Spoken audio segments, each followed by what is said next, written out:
Secundaria segundo grado. Matemáticas. Proporcionalidad directa 3.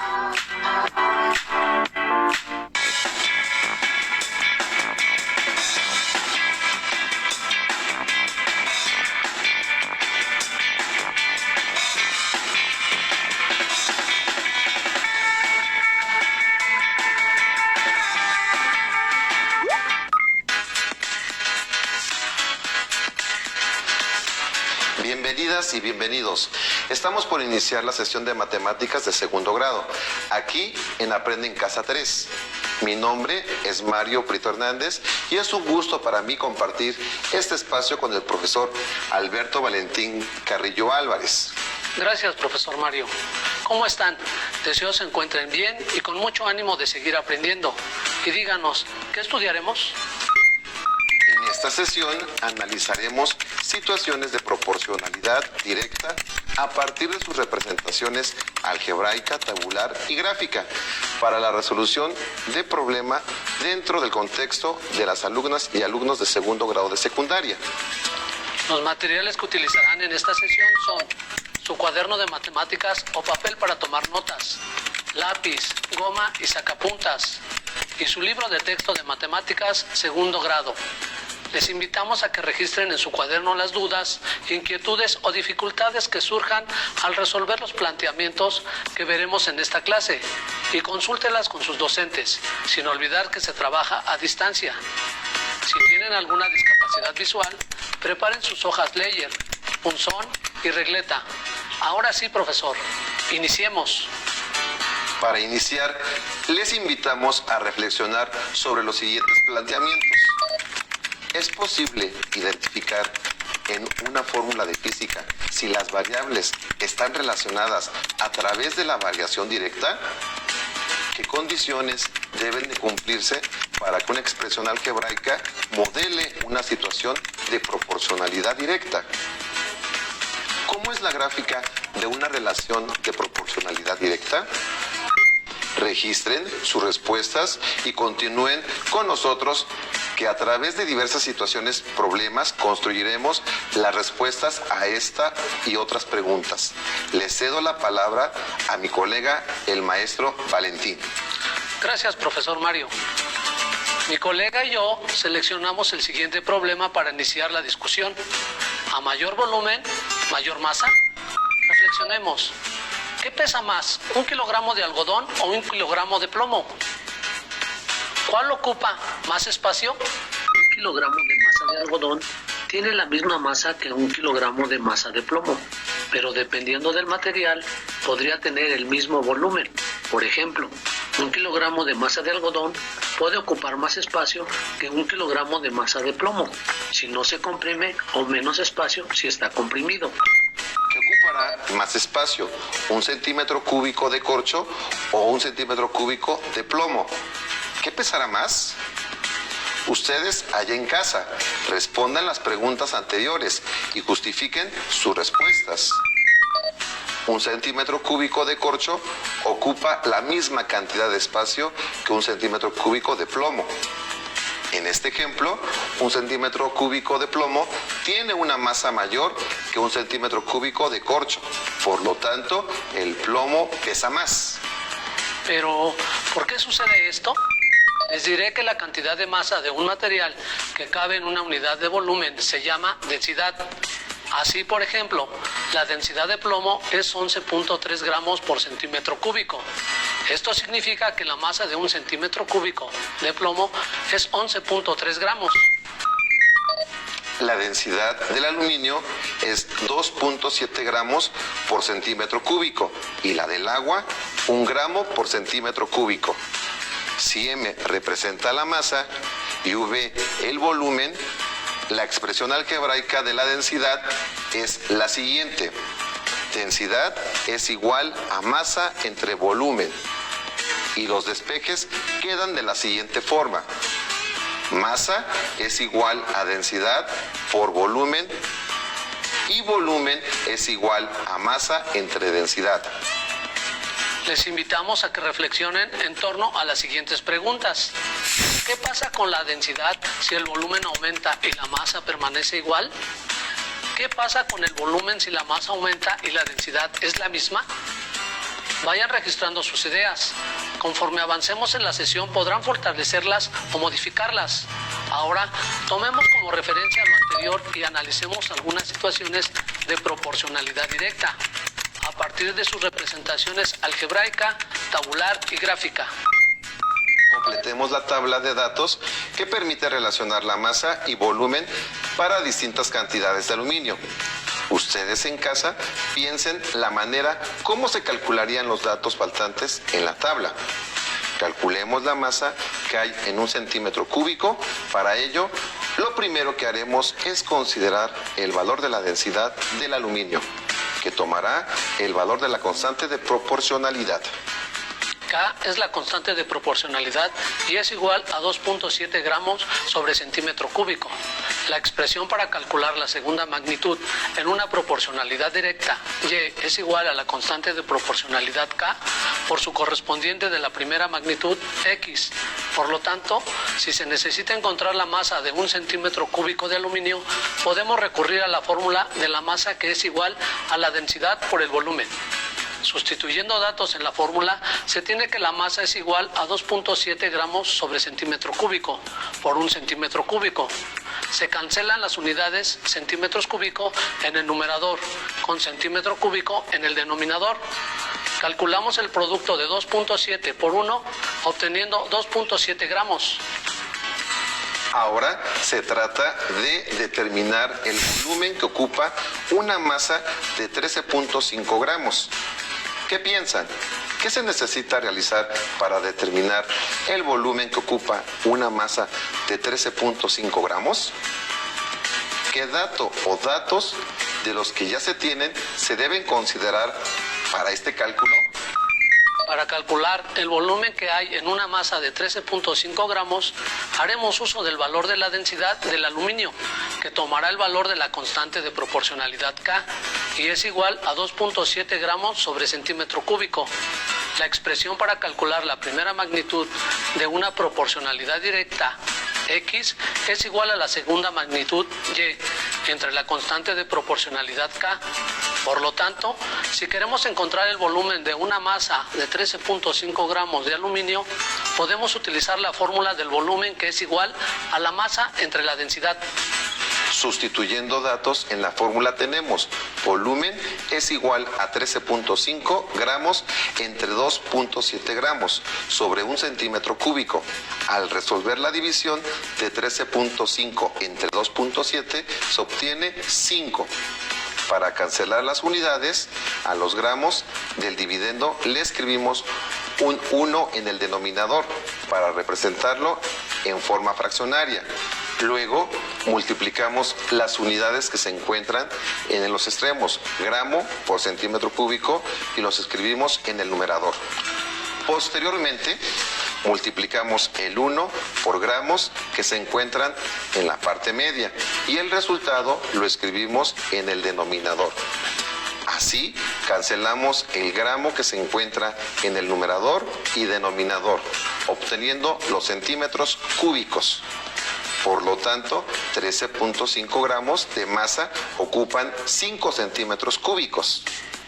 Ahora se trata de determinar cuánta masa hay en 10 centímetros cúbicos. ¿Ya pensaron alguna forma de hacerlo? ¿Cómo ocuparían la densidad del aluminio para realizar el cálculo que nos ocupa? Para calcular la masa que hay en 10 centímetros cúbicos, lo primero que haremos es tomar el valor de la densidad del aluminio, como el valor de la constante de proporcionalidad. K es igual a 2.7 gramos sobre centímetro cúbico. Para calcular la segunda magnitud en una proporcionalidad directa, Y es igual a la constante de proporcionalidad K por su correspondiente de la primera magnitud, X. Por lo tanto, si queremos encontrar la masa de 10 centímetros cúbicos de aluminio, podemos utilizar la fórmula de la masa, que es igual a la densidad por el volumen. Sustituyendo los datos en la fórmula tenemos masa es igual a 2.7 gramos sobre centímetro cúbico por 10 centímetros cúbicos. Cancelamos las unidades centímetros cúbicos en el numerador con centímetro cúbico en el denominador. Luego llevamos al cabo el producto de 2.7 por 10 obteniendo 27 gramos que corresponden a la masa que hay en 10 centímetros cúbicos de aluminio. Finalmente, en la tabla falta el dato del volumen que corresponde a una masa de 32.4 gramos de aluminio. Con lo trabajado hasta el momento, contesten en casa. ¿Qué se puede hacer para calcular ese dato? Para calcular el volumen que hay en una masa de 32.4 gramos, haremos uso del valor de la densidad del aluminio, que tomará el valor de la constante de proporcionalidad K, y que es igual a 2.7 gramos sobre centímetro cúbico. La expresión para calcular la primera magnitud de una proporcionalidad directa, X es igual a la segunda magnitud Y entre la constante de proporcionalidad K. Por lo tanto, si queremos encontrar el volumen de una masa de 32.4 gramos de aluminio, podemos utilizar la fórmula del volumen, que es igual a la masa entre la densidad. Sustituyendo datos en la fórmula, tenemos que el volumen es igual a 32.4 gramos entre 2.7 gramos sobre un centímetro cúbico. Cancelamos las unidades, gramos en el numerador con gramos en el denominador, y resolvemos la división de 32.4 entre 2.7, obteniendo 12 centímetros cúbicos. Esto permite afirmar que una masa de 32.4 gramos de aluminio tiene un volumen de 12 centímetros cúbicos. Muy bien, hemos completado la tabla con la relación entre masa y volumen para distintas cantidades de aluminio. Ahora encontraremos los puntos coordenados o coordenadas en una tabulación y representaremos de forma gráfica nuestra situación problema. En la tabla, cada punto coordenado o coordenadas lo nombramos utilizando letras mayúsculas y colocando dentro de un paréntesis los valores ordenados de X y de Y. Por lo tanto, observemos que en la primera columna tenemos los valores de X, que representa el volumen en centímetros cúbicos de aluminio. En la segunda columna se registran los valores de Y, o sea, la masa de aluminio, y en la tercera columna se anotan los puntos coordenados o coordenadas que están definidos como punto A, 1,2.7, punto B, 5,13.5, punto C, 10,27, punto D, 12,32.4. Ahora trazaremos la gráfica de la relación masa-volumen. En el eje horizontal se representa el volumen en centímetros cúbicos y en el eje vertical se representa la masa en gramos.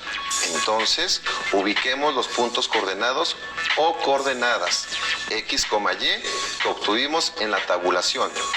Ubiquemos el punto A, 1,2.7. Ahora ubiquemos la coordenada B, 5,13.5. Localizamos la coordenada C, 10,27. Finalmente, ubicamos la coordenada D, 12,32.4. Ya que están ubicados los puntos, trazamos una línea que pase sobre los puntos identificados con su correspondiente letra mayúscula, como se muestra en la imagen. ¡Listo! Tenemos la representación gráfica de la relación masa-volumen. De esta manera podemos confirmar que los datos del planteamiento se relacionan a través de una proporcionalidad directa, porque las dos magnitudes son directamente proporcionales. Es decir, cuando una de ellas aumenta, la otra también, y lo hace en la misma proporción. O si una disminuye, la otra también en la misma proporción. Al observar la gráfica, las coordenadas A y B tienen una proporción directa. El valor de X en la coordenada A es igual a 1 y en la coordenada B es igual a 5. Hubo un aumento de 5 veces. Esta proporción se ve reflejada en el valor de Y, donde en la coordenada A es igual a 2.7 y aumenta 5 veces en la coordenada B, que es igual a 13.5. Para avanzar, el maestro Valentín y yo seleccionamos el siguiente problema. Lanzamos una piedra a un estanque. ¿Qué sucede? ¿Alguna vez han arrojado una piedra al agua? ¿Qué se forma? Cuando lanzamos una piedra a un estanque, se forman círculos concéntricos en la superficie del agua. Veámoslos. En la imagen se ven los círculos concéntricos que se forman al lanzar una piedra. El radio R del círculo mayor está dado por R, igual a 0.6 por T, donde T es el tiempo transcurrido en segundos a partir de que la piedra se lanza y hasta que toca el agua. La expresión resultó después de experimentar varias veces el lanzamiento. Allá en casa, contesten las siguientes preguntas. Anoten las respuestas en su cuaderno. ¿Esta situación corresponde a una relación de proporcionalidad directa? Ahora contestemos la siguiente pregunta. ¿Cuál es el radio del círculo mayor si la piedra tarda en chocar 4, 6 y 10 segundos en el agua? Para contestarla, utilizaremos la siguiente expresión o fórmula. R es igual a 0.6 por T, donde R representa el radio del círculo que se forma cuando la piedra choca con el agua, medido en centímetros. T es el tiempo en segundos que transcurre desde que la piedra se lanza y hasta que choca con el agua. Sustituyendo los datos, obtenemos los siguientes valores. R es igual a 0.6 por 4, que es igual a 2.4. Esto quiere decir que cuando la piedra tarda 4 segundos en chocar con el agua, forma un círculo con un radio igual a 2.4 centímetros. Para el segundo caso, R es igual a 0.6 por 6, igual a 3.6. Esto quiere decir que si la piedra tarda 6 segundos en chocar con el agua, forma un círculo con radio igual a 3.6 centímetros. En el tercer caso, R es igual a 0.6 por 10, igual a 6. Esto quiere decir que cuando la piedra choca con el agua después de 10 segundos, forma un círculo con un radio igual a 6 centímetros. Pasemos ahora a la gráfica de esta situación. En la tabla de la relación tiempo-radio, a cada punto lo nombramos utilizando letras mayúsculas y colocando dentro de un paréntesis los valores ordenados de X y de Y.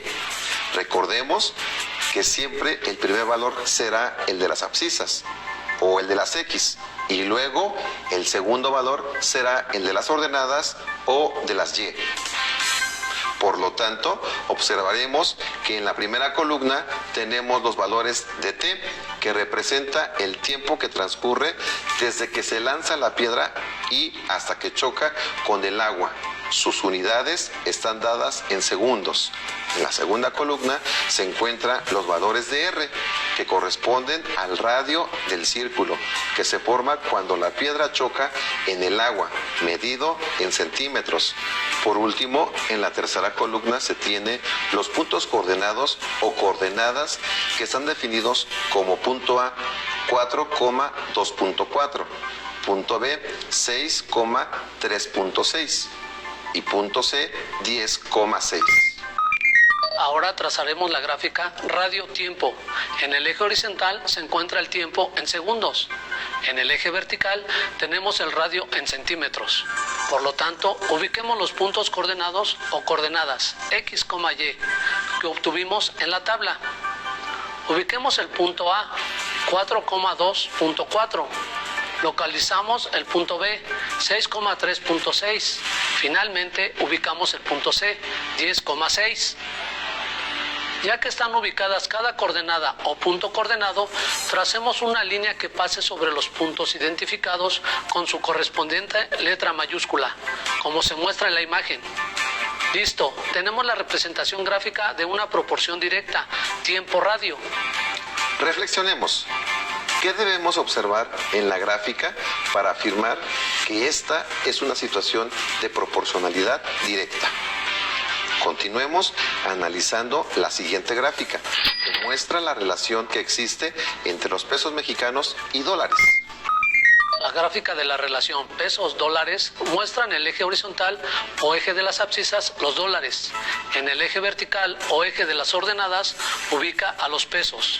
Por lo tanto, un punto coordenado o una coordenada es representada con con un valor del eje X, dólares, y otro del eje Y, pesos.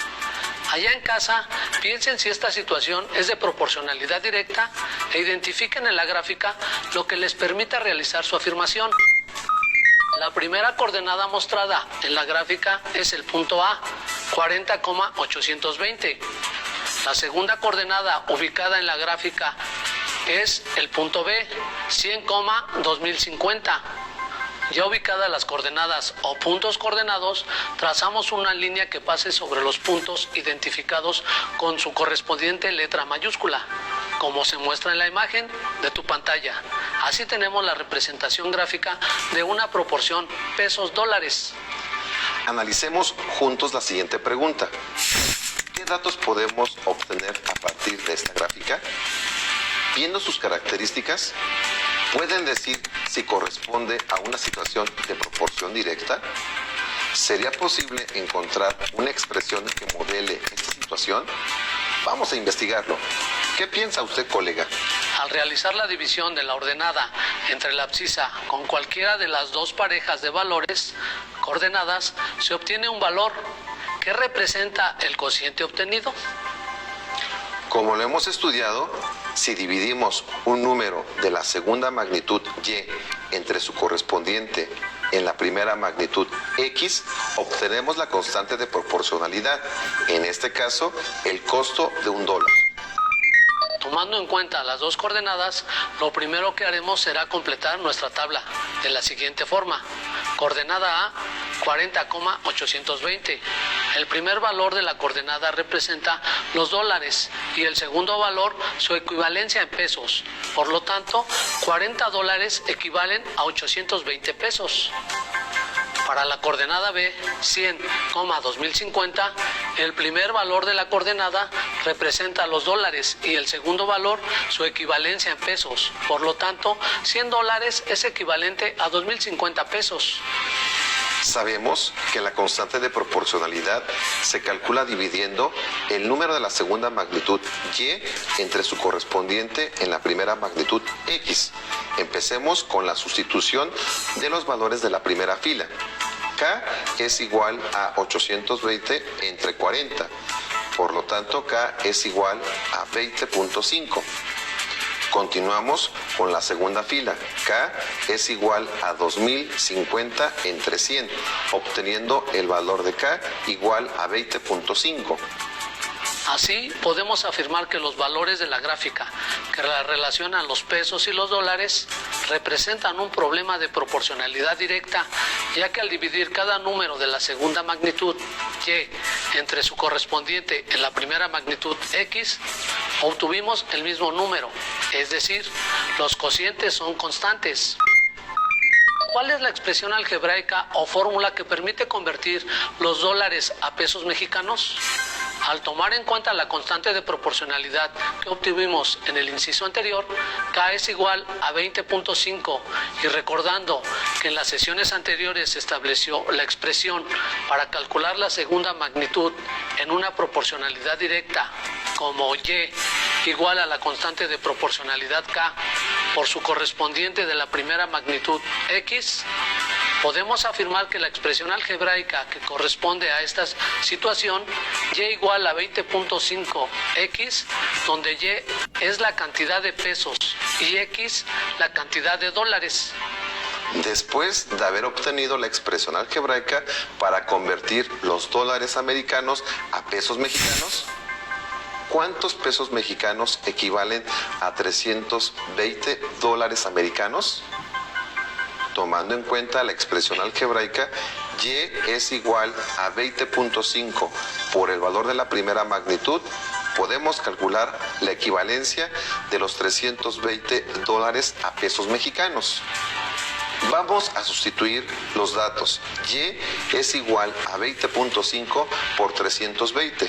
Calculando el producto, obtenemos el resultado. Y es igual a 6.560 pesos. Entonces, ¿esta situación es de proporcionalidad directa? Registren sus argumentos. Estamos totalmente de acuerdo en que la relación pesos mexicanos y dólares americanos están relacionados a través de la proporcionalidad directa. Así es, colega. En esta sesión analizamos situaciones de proporcionalidad directa a partir de sus representaciones algebraica, tabular y gráfica para la resolución de problemas. Ejemplo de ello fueron a mayor volumen, mayor masa. El radio de un círculo después de que choca una piedra en el agua y la conversión de dólares a pesos mexicanos. Les invitamos a resolver algunos de los problemas o ejercicios sobre proporcionalidad directa de los libros de textos de matemáticas segundo grado.